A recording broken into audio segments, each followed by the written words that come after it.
Why should we before start? This is your time. Before starting, Okay, go on. Discuss the topic. discuss the topic. What do you want to talk about? So I am here to talk about the differences between Islamic slavery and slavery as recorded in scriptures.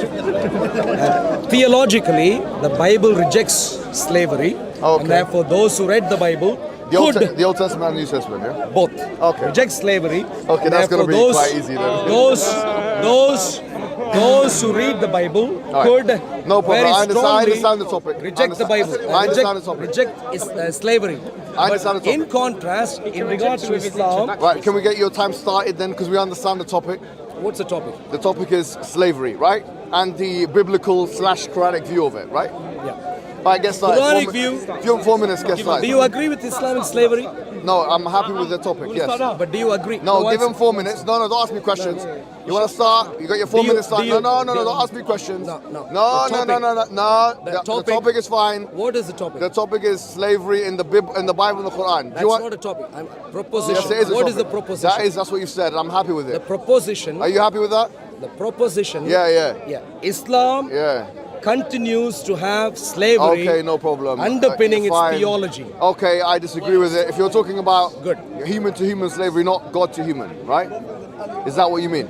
Human to human slavery. Fine, no problem. I'm against that proposition. Okay, good. So Right, that's what we're talking about. And also we're talking about the Bible, right? Yeah, you No problem. 4 minutes. Go ahead, please. Do you want to go first? No, you go first, sir. You want to start now? No, one second. 4 minutes, okay. 4 minutes. Right. Can you buy me a bit? No, wait. Brother, you buy it I was yourself. going to look at Okay, let's start now, yeah? Let's focus on the big topics and then we'll talk about these things later. All right. Go ahead. 4 minutes now. Go ahead. Okay.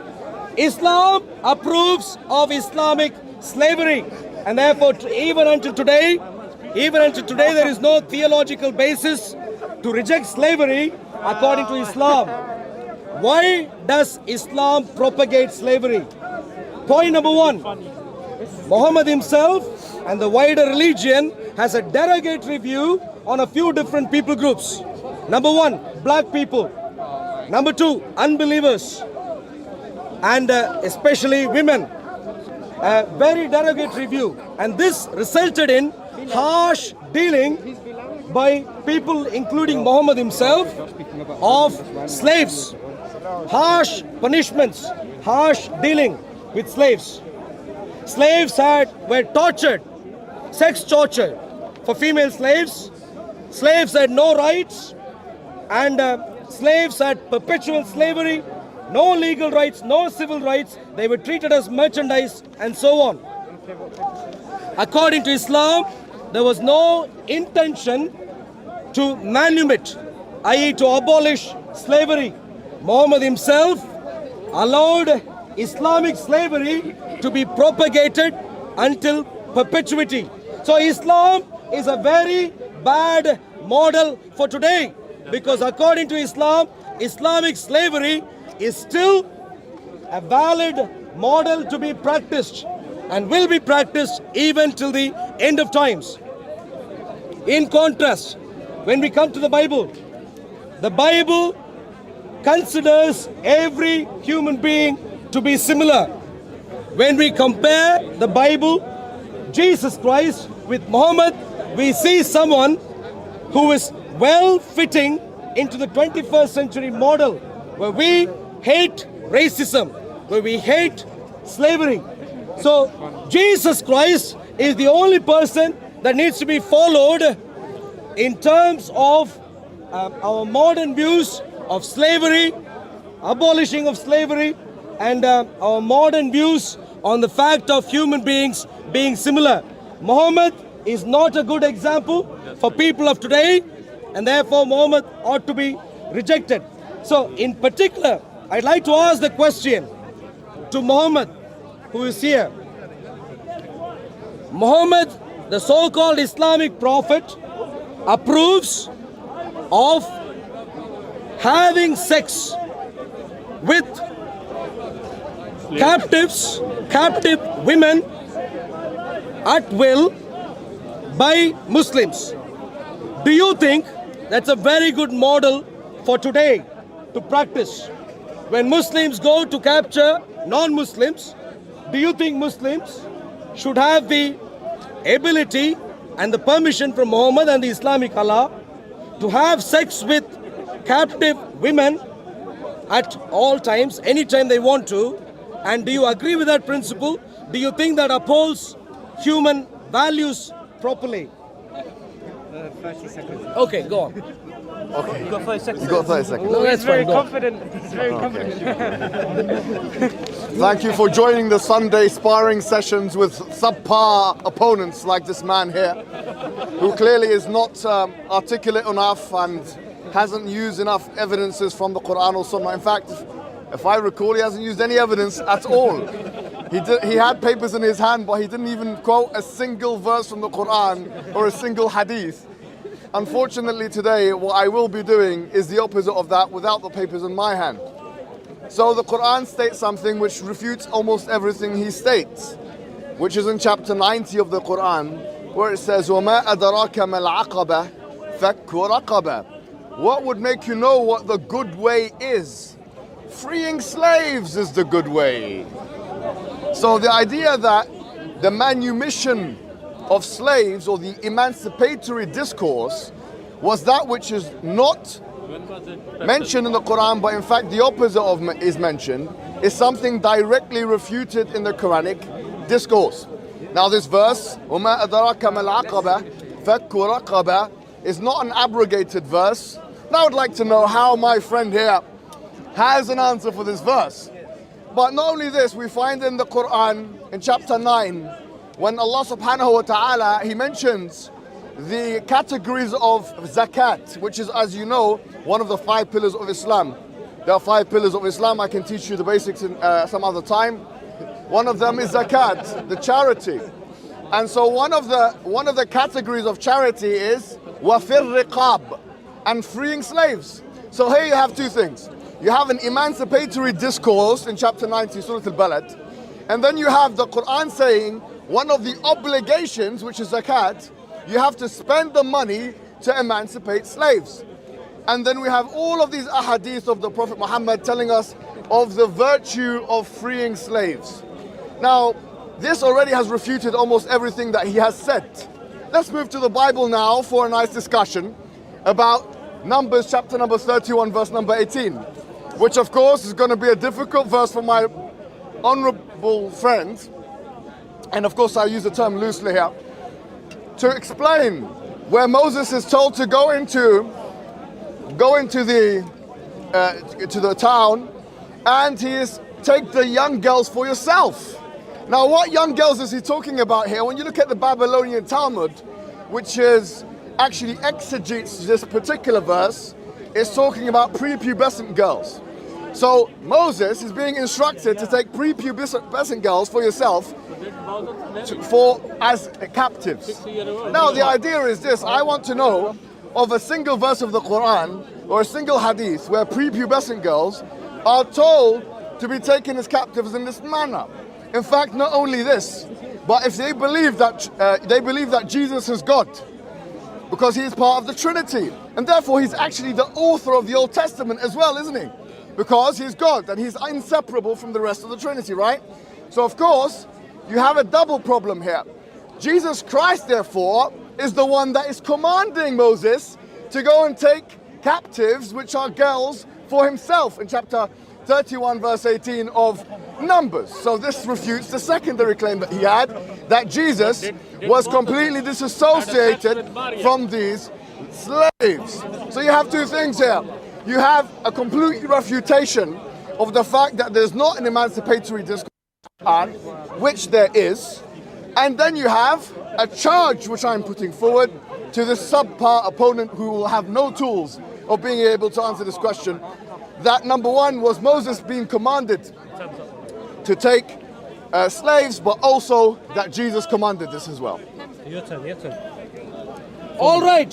So Mohammed here calls me subpar, but both the points he raised are really subpar. Let's look at both of them carefully. What happened in the book of Numbers? Read the verse carefully. The context corresponds to Moabites. You might have heard about a person called Balaam acting on behalf of the Moabites, leading the nation of Israel to sexual immorality and thereby allowing Balaam to be able to curse the nation of Israel. That's the historical context. People who were involved in sexual immorality. With that as the backdrop, what Moses said, Mohammed, is that you need to read the verse carefully. It wasn't talking about pre-puberty. Nothing about adolescence or puberty is discussed. If you read the verse carefully, all that it would talk about is girls or ladies who did not have intimacy with men. What was he talking about? What he was talking about was those who did not lead you to sexual immorality. Those kinds of girls, I challenge Mohammed, why did you mention puberty? You need to show me that from the Bible. While the Bible talks about intimacy, number one. Number two, the Bible, show to me where these ladies were taken as captives. Read the Bible carefully. What you would find is that everyone else were wiped out, whereas these were allowed to live along with the nation of Israel. That is what you would find. So find one example from the Bible. From the Bible, anywhere, old, new, anywhere you want to go to, Muhammad, and find at the end of the war where women are taken as captive to be held as slaves. Find one example and then let's talk about facts. The problem is this: Muhammad is a Muslim and therefore clearly he is going to have his issues with his eyes. The problem anywhere, everywhere, whatever he reads, he is going to read Islam into it. Why do I say he is reading Islam into biblical verses? Nowhere in the Bible you would see these women being taken as captives and made slaves to the people. You don't find that in the Bible, yet he reads that. And the reason for that is Muhammad allowed slavery to continue until the end of his life. Sahih al-Bukhari, you say slavery, slaves were manumitted, and that's one of the 5 pillars. Sahih al-Bukhari disagrees with you. Chapter 3, verse, saying 765. 765. Sahih al-Bukhari 3, 765. Narrated Turib, the free slave of Ibn Abbas, that Maimuna bin al-Harith told him that she manumitted a slave girl without taking the permission of the Prophet. A person comes to Muhammad and she says, I have manumitted a slave. The great Islamic Allah, who he thinks allowed Islamic Prophet to manumit slaves, do you know what he says? He says, why did you do it? Why did you let her go? Whereas the Bible dislikes the idea of people being taken as captive slaves, women especially, Muhammad here goes on to say, you would have got more reward if you had given her to one of your maternal uncles. So the idea that the so-called prophet called Muhammad, implemented manumission of slaves is a fantasy idea, doesn't correspond to reality. Let me ask you this, Muhammad. Time's finished. All right. Well, thank you for that. Unfortunately, you haven't done a good job in answering my interrogation. Actually, the verse says, take the little ones for yourself. This is chapter 31, verse 18 of Numbers. Take them for yourself. And if you're saying this doesn't imply captivity, if you're saying this does not imply captivity, then you'll be going against all halakhic understandings by the Jewish people who have been interpreting this for decades, in fact, actually millennia. And I will say to you once again, go back to the Jerusalem Talmud. There's 2 Talmuds, the Babylonian one and the Jerusalem one. Go and see what the rabbis have said in relation to this verse. They clearly understood it to mean captivity. Okay, you don't like this verse. Let's go to 1 Samuel chapter 15, verse 2, where it talks about going the way of the Amalekites and don't leave anything alive, and even the donkey, women, children, and even the donkey. And other places it says kill everything. So actually, the injunctions in Numbers chapter 31, verse 18, are a step down, even though they mean captivity for women. They're a step down from what we find in 1 Samuel 15. Because in 1 Samuel 15, we see everybody's genocided and everybody's killed. And once again, we have to bring to the attention of the Christian community that you may say this is the Old Testament and it's something we don't want to associate with.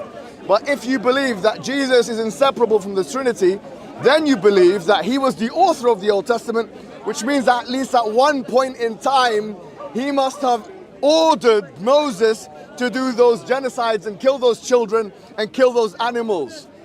This is clear, and this is the understanding of the rabbis, and this is the understanding, quite frankly, of even reformers, theologians like John Calvin, who exegeted the Bible. Look at how people exegeted the Bible away from this pathetic apologism that you're finding here from these people. You'll find that it's a consistent theme, that they understood it in the way of genocide and captivity and slavery. In fact, racial slavery, which he had the audacity to accuse our Prophet of, despite the fact that he's the only man, and Islam is the only religion which categorically forbids racism. And I say that to you, get me one verse of the Bible which has the equivalent of saying racism is wrong.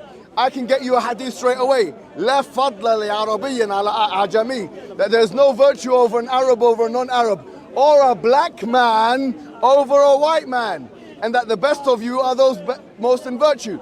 Get me the equivalent of that in the Bible. We find the opposite in the Bible.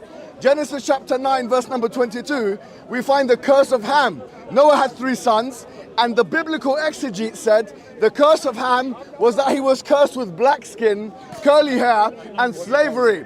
And you see now, those who justify slavery in the transatlantic slave trade, obviously some use the Bible to I will be honest, to attack slavery as well, but for the majority of those who propagated slavery, use this curse of Ham as a justification. You can't come to me and talk about slavery. You can't come to me and talk about racism. Because the Bible, there is nothing in the Bible that forbids racism. We have Jesus Christ. Is it time? 20 seconds. 20 seconds. We have Jesus Christ. In the New Testament, we have Jesus Christ shunning the Gentile woman and calling her of the dogs. This is racism, with all due respect. She's a dog because she's not a Jew. So here we find, my challenge is very clear. One verse of the Bible which categorically rejects slavery, and how do you deal with those verses that I told you in chapter 19 and chapter 9? Yeah. Mohammed Hijab should get to know the topic first clearly. If you're going to talk about genocide as the Bible advocate, we can get to that later. The point is pretty simple, Mohammed. If you want to listen here, the point is pretty simple. The entire narration of the nation of Israel was about God redeeming a people group who were slaves, oppressed slaves. Redeeming them and giving them liberty is the entire Old Testament, beginning of the Old Testament. And Exodus chapter 22, verse 21, soon after God brings them out, this is what he says: not to mistreat a stranger or oppress him, because you were strangers in Egypt. The challenge that I had for you is very simple, Mohammed. Find one evidence. Read to me one evidence where you find people who are brought under captivity and made slaves to live with Israel, to be slaves with Israel. You won't be able to find. In contrast, what you would find is that in the Bible, you find God advocate similar law for foreigners and for the nation of Israel. God forbidding kidnapping, i.e. taking a person against his will, whether it against his will, and bringing him under captivity. You find people given rights, legal rights given to those who are working in Egypt. Exodus 22-21, not to mistreat a stranger or oppress him. No unfair treatment, no forced marriage. Jesus says there is neither, New Testament says, Galatians 3:28, there is neither a Jew nor Greek. There is neither slave nor free. Excuse me, one second. There is neither male nor female. So if you go through the Bible, the entire story about the Bible is redemption of slaves and people being made to live as free human beings, only with obligation under God. saying In contrast, what do you find? In contrast, you find Muhammad. You are free. Excuse me. In contrast, you find Muhammad having deep racism. Muhammad thinking two black people are equal to one Arab slave. Sahih Muslim 10-3901. Sahih al-Bukhari 9-89-256. That black people were raisin heads. Muhammad himself owned black slaves. Sahih Muslim 10-3901. 52334. Al-Tabari talking about black slavery, explaining it as the Africans having come from Ham and therefore ought to be enslaved. Tirmidhi Hadith 38, Muhammad says, when Allah created Adam, he stroked his right shoulder and took out a black race as if they were coals. Then he said to those who were on this right side toward paradise, and I don't care. He said to those who were on his left shoulder towards hell, and I don't care. What you find here is Muhammad saying all black people are destined to go to hell, and he doesn't even care about this. That's quite Not ridiculous, just this. isn't it? Muhammad also considered anyone who is not a Muslim to be like cattle, like pigs, like sheep, cows, camels. And therefore, no wonder you find in Islam very evil treatment of unbelievers, non-Muslims, when they are caught during a war. What happens to them? They are taken, females are taken as sex slaves. Quran, Surah 4, Ayah 3. Surah 4, Ayah 24. Time finish. We'll get to 4-3 in the next. No, you want his mic. All right. So Would yeah, you, could are you, we time? is he with you? Could you please ask him not to disturb in the middle of no one. in the middle of no one's with me here today. Everyone's coming from their own homes. Ready? All right. So he wanted something on the Bible. I gave him Deuteronomy. I gave him. You can go to Deuteronomy as well, chapter 21. That's something.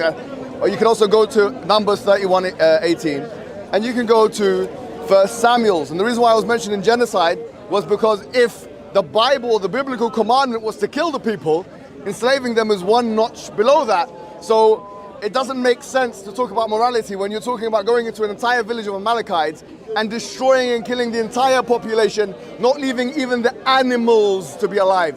There is no such injunction that you will find anywhere in the Quran, and I once again challenge you to find me a single verse or a single hadith to that effect. Now, pardon? 21. Yeah, no, it's not 21. Get it? Yeah, so now let's quickly talk about what he talked about. The hadiths that he mentioned were false. That the black people on the right and the left. This is not, the word used in that hadith was not black. The word was dark.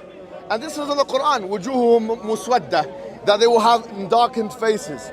And in fact, ironically, this kind of language is used when men practice something called infanticide.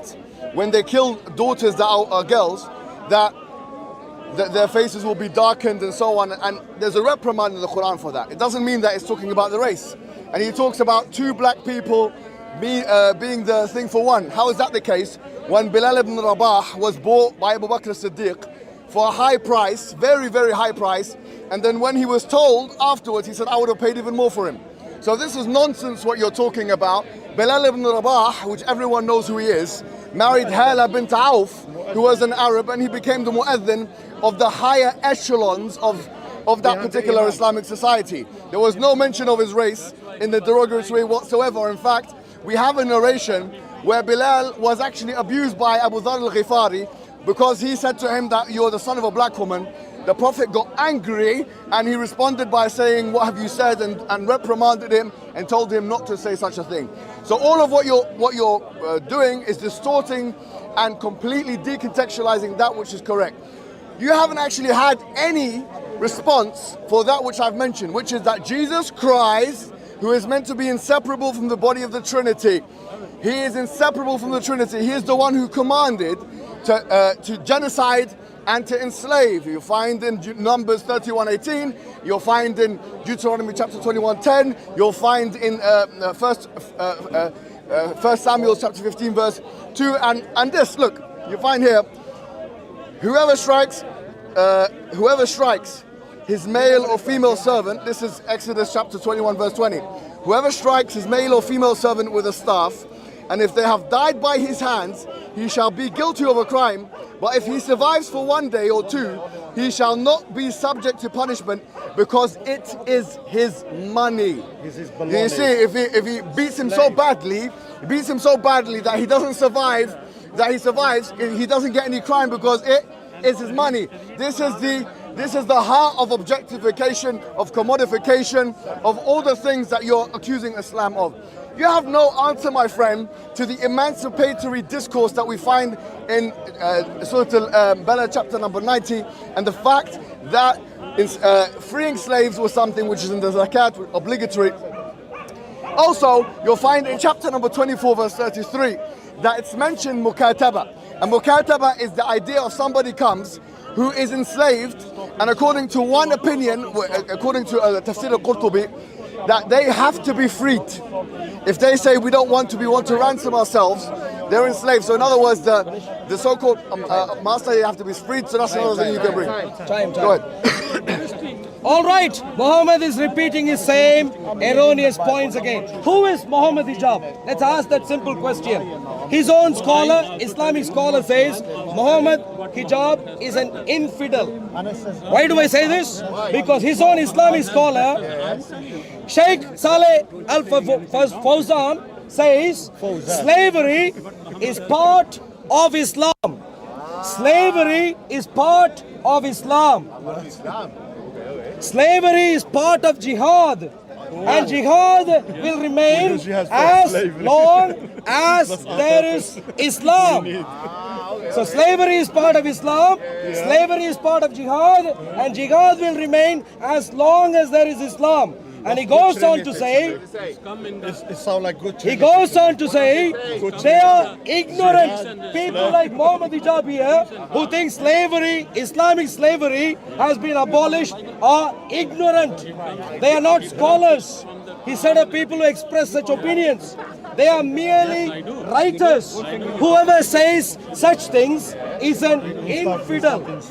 Why does Muhammad Hijab say what he says at Hyde Park? Because he knows he can't say what this gentleman said from Saudi Arabia in a nation like ours. He knows it. If he says what he says from Saudi Arabia, he knows Islam would not spread even the tiny little bit it is attempting to do now. And that is why he doesn't do it. And that is why the Saudi Arabian Sheikh calls him an infidel. What do we find? He said Bilal was a black guy and treated with great respect. Bilal said to Abu Bakr, my dear friend Sahih al-Bukhari says, 557.99, it says, Bilal, even up to the time of Abu Bakr, remained a slave. And that is very important for you to know. I don't care what he did. I don't care if he called people to pray. I don't care if he sung a few songs or any of those things. The question is, how did Muhammad treat him? Muhammad treated Bilal as a slave. So continued Abu Bakr. Muhammad was quite happy with this. He was quite happy with slaves continuing as slaves until the end of Islam, which is the end of times according to Islam, according to Muhammad Hijab and any other knowledgeable Muslim. So the problem is this: in Islam, blacks, unbelievers, especially women, are treated in a bad way. They are seen as cattle, pigs, all sorts of derogatory terms. This resulted in harsh treatments of sex torture. Female slaves were tortured. Quran Surah 4:24, Quran Surah 4 verse 3, Surah 4 Ayah 29 and so on. Please answer, Muhammad, if the Quran says that Muslims can take any of the captive women who their right hands possess and have sex with them at any stage, any stage. Do you agree with this? If you had a wife who is a non-Muslim, and if Muslims were to get hold of her and say, she is my captive, I can do what I want to do with her, will you be happy? I'm assuming you won't be. And therefore, you need to agree, Islam does terrible things with slaves. Like I said earlier, Bilal, manumission, a great one of 5 pillars according to Mohammed. The problem, like I said earlier, Surah Sahih al-Bukhari 3765, Sahih al-Bukhari 55799, both of them are against this. Slaves were asked to continue as slaves. Alright, let's one more each, yeah? 'Cause we don't want to spend like another 2 hours. I think it's settled after one. I'm gonna say this again. I won, then you have one, and then I finish because you started. Okay? Yes. So Yeah. so you. Me? Yeah. I'm gonna speak, then you, then I conclude, and then that's it. Yeah? Okay. Alright. Was that 2 rounds each? No, one more. Right. Yeah. So 424 والمحصنات من النساء إلا ما ملكت أيمانكم. Where does it say you can have sex with slaves at any time and all this stuff that you're talking about? Doesn't say that at all. All it says is that you're not allowed to marry a woman who's married except what your right hand possesses. What your right hand possesses doesn't mean that you can have sex with them whenever you want. In fact, the idea of raping a woman, whether she is a slave or whether she's a wife, has been spoken about by the Salaf of this ummah or the predecessors. Shafi'i mentions it in Kitab al-Umm. Even Imam Malik mentions it, and the punishment of it is a corporal punishment, something like whipping and so on and so forth. So this is not something that Islam endorses at all, and the evidence of that is the hadith of the Prophet Muhammad where he says, "La darar wa la dirar." You can't harm or reciprocate harm. How can you rape a woman, whoever she may be, in Islam without causing harm? So this is something that is completely falsehood, and it is a projection that he has of his own religion onto mine. Because the truth of the matter is, what we've said today is, number one, you have the verse in Numbers 31:18. We have Deuteronomy 21:10. We have Exodus that we've spoken about. We've spoken about, and there's other verses. There's so many of them that I can't even enumerate them in the short space that I have today. They have been understood by biblical commentators, both Jewish and Christian, aforetime, including those writers of the Jerusalem Talmud and others, as meaning captivity and genocide. And that's why sophisticated theologians of the 21st century and even the 20th century admit this candidly. They admit this candidly, and therefore they make some excuse to disband in the Old Testament, and they try and pretend as if it doesn't exist. The truth of the matter is, if you believe Jesus is God, then he is inseparable from the Old Testament authorship, which means he is the one who commanded Moses to do all of those things. If he is the God, he is the one who commanded the people to genocide. He is the one who commanded the people to enslave and so on and so forth. He is the one who said, here's your money when it comes to beating and abusing the slaves, and so on and so forth. These verses have had no good response today. Bilal did not remain a slave for all of Islam. This is a falsehood. In fact, that's impossible. He married Hala bint Auf and he gave her a mahar, and she was a free woman and he was a free man. This was absolutely established in the Sunnah, and he had children with her, and those children were in fact half white, half black, half Arab. Nobody ostracized him except that they would meet the reprimand of the Prophet Muhammad sallallahu alaihi wasallam, as in the case of Abu Dharr al-Ghafari in the well-known hadith.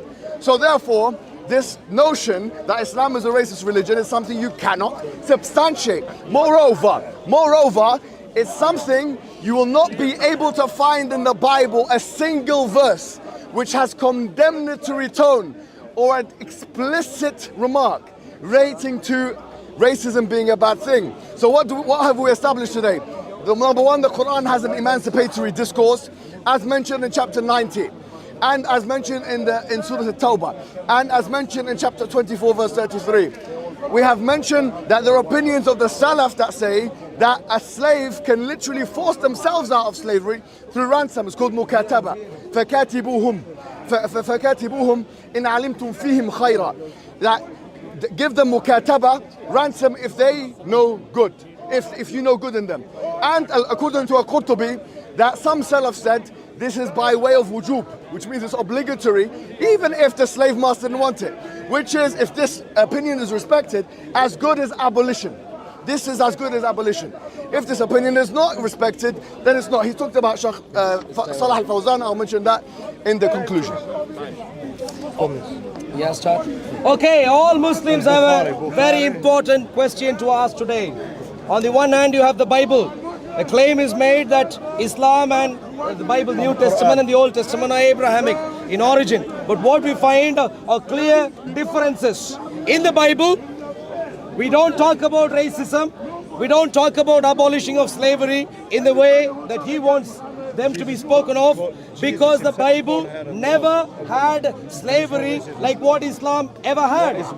What you find in the Bible is the story of God empathizing with slaves, the nation of Israel, redeeming them and leading them on to freedom. This is the story asked. And on the back of that, God of the Bible says, Exodus 22:21, He says, not to mistreat a stranger or oppress him, because you yourselves were strangers in Egypt. So across the Bible, what you find is God of the Bible demanding fair treatment of everyone, regardless of race, regardless of ethnicity, language spoken and so on. And God is seen as God who is impartial in the Bible. And I asked Mohammed multiple times, can you show me a place where women were taken as sex captives? And he couldn't show that. All that he's talking about are a few places where there was political war and entire people groups were asked to be wiped out by God. Now God, my God, God of the Bible judges. If he has a problem with that, well, I can only say judgment is coming. And a few of these judgments came in the past. Amalekites and so on. Judgments came. In contrast, what do you find in Islam? In Islam, Islam clearly says that the black people are not worth as much as the Arabs.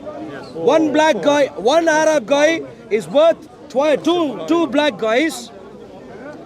Black people are like raisinets, unbelievers are like cattle and so on. And this resulted in very harsh treatments.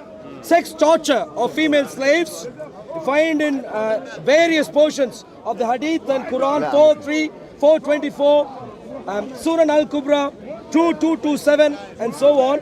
Multiple places you find sex torture of female slaves, Umar torturing female slaves. No rights being given. Quran, Surah 16, Ayah 75 says, slaves control nothing, no right whatsoever. And that free men cannot be punished for the murder of a slave. Quran, Surah 2, Ayah 178. Also repeated in Tafsir Jalalain. So the point is, torture of sex slaves, no rights. Free men are not equal to the slaves. So clearly no equal treatment. And this therefore resulted in Muhammad not permitting or not allowing manumission to happen. Sahih al-Bukhari 5:57-99, 3:765. You find Bilal continuing as a slave. If Bilal says this to Abu Bakr, if you have bought me for yourself, Sahih al-Bukhari 5:57-99. If you have bought me for yourself, then keep me for yourself. But if you have bought me for Allah's sake, then leave me for Allah's work. He is pleading. This great guy, who is the one who calls people and to pray for prayer, he is pleading. If you have bought me for the sake of Allah, leave me alone. But you have still keeping me as a slave. So Muhammad continuing to keep people as slaves. Sahih al-Bukhari 3:765, 5:541 and so on. Slaves working for Muhammad. Time. You know, he said that the Quran says that disbelievers are like cattle. It doesn't say that. It says, Belhum illa kal an'ami, Belhum adallu sabila. That they are like cattle. No. They are more astray than the cattle. And as we've seen today, worse than cattle. Worse than cattle. Yeah. You know what I'm saying? As we've seen today, when the truth... Okay, be quiet now, please. Don't waste my time. As we've seen today, everybody, we have seen today that is the case. You're presented with straight facts and you cannot maneuver away from them. You cannot circumnavigate them. You cannot deal with them. You cannot hermeneutically, acrobatically, gymnastically get away from them. And the reality of the situation is you're dealt with the blunt truth in front of your face, as clear as the day, and you're just scurrying, scared, and anxious like me, without a pen in my hand, knowing your scriptures more than you, and knowing my scriptures more than you'll ever know, dealing with you in the way that I've dealt with you. The truth of the matter is, العبد بالعبد الحر بالحر والعبد بالعبد والأنثى بالأنثى. It was actually abrogated. Chapter 2 verse 178 was abrogated with the ayat al-Ma'idah where it talks al-ayn bil-ayn, which is talking an eye for an eye, number one. So that's, and it wasn't what he thought it meant anyway, but it was abrogated in either event. Number one. Point number two, you keep mentioning Bilal. Yeah. Bilal was not a slave when he married Hala bint Auf. He was not a slave when he was literally ascending the Kaaba, telling the people, I'm in charge now, reciting the call to prayer in front of all the Arabs who are literally below him in physical stature. How dare you talk about Bilal in that manner when the Prophet said he will be the one, he can hear his footsteps in Jannah. The things that he said about all the hadiths about black people being in hell, every single one of them is false. None of those hadiths use the word black, none of them. In fact, like I said, the opposite is true. We have explicit statements from the Prophet saying there's no virtue over a black man over a white man, or a white man over a black man, an Arab over a non-Arab. There is no such statement in the Bible. In the Bible, in the Old Testament, we find these genocides of the Amalekites, who he admits to. He says this is them asking for it, basically. We want to be destroyed. No one asked for genocide, sorry to say. This is the kind of kalam that we find the Israelis doing with the Palestinians, inspired by that horrible Old Testament narrative. Moreover now, let's be honest. Let's be honest and say that even the New Testament, Jesus calling a non-Jewish person a dog. Yes, at the end of it, he said, okay, I'll give you whatever you want. But he still called her a dog because she was a Gentile. That's racism. Your book is fraught, saturated, filled, contaminated, polluted. It is seeping, brimming with racism, brimming with genocide, brimming with racism. You need us, my friend. We don't need anything from you. You come to us and you ask us, why was everything abrogated in the way it was? Because the Prophet Muhammad eliminated racism, the only person in his time to do so, and it was the only emancipatory discourse of any Abrahamic religion in the world, that is Islam. Come to it and stop being arrogant. All right, thank you very much, Mohammed. Let's try and deal with That was good. here. Wow. That's amazing. Oh, no answer. Try him.